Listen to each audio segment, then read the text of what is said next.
अगर किसी काम में असफलता प्राप्त होती है तो हमें एक बार फिर से कोशिश करनी चाहिए। चलिए हम जानते हैं कैसे।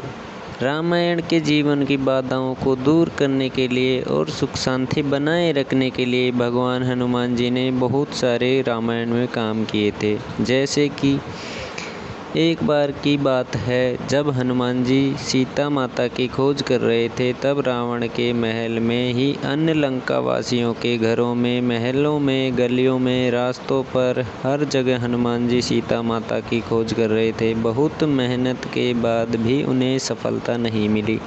कहीं भी कोई जानकारी न मिलने से वे थोड़े निराश हो गए। हनुमान जी ने सीता को कहीं नहीं देखा था। वे सिर्फ सीता के गुणों को जानते थे। वैसे गुण वाली स्त्री कोई भी उन्हें लंका में दिखाई नहीं दी।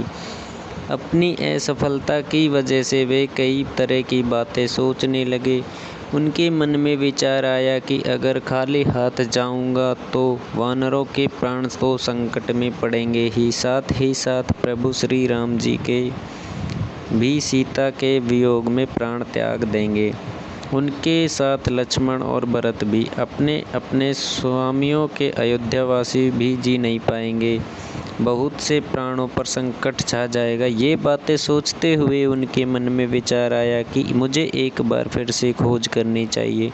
ये विचार आते ही हनुमान जी ने अपनी लंका यात्रा की समीक्षा की और फिर नई योजना के साथ खोज शुरू की। हनुमान जी ने सोचा, अभी तक ऐसे स्थानों पर सीता को ढूंढा है जहां राक्षस निवास करते हैं। अब ऐसी जगह खोजना चाहिए जहां आम राक्षसों का प्रवेश वर्जित हो। इसके बाद उन्होंने रावण के उद्यानों और राजमहल के आसपास की जगहों पर सीता की खोज शुरू कर दी। इसी खोज में वे अशोक वाटिका में पहुंच गए। वहां सफलता मिली और सीता माता से भेंट हुई। हनुमान जी ने एक विचार ने उनकी असफलता को सफलता में बदल दिया गया। प्रेरक से इस हमें कहानी से यह सीख मिलती है कि जब हमारे साथ ऐसा होता है, हमें असफलता प्राप्त होती है, हमें निराशा प्राप्त होती है, तो हमें फिर से कोशिश करनी चाहिए।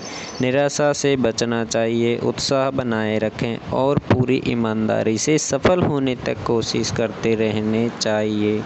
हनुमान जी बाबा बालाजी महाराज जी की कृपा से सभी एक साथ जोर से बोलिए, बोलो जय श्री राम।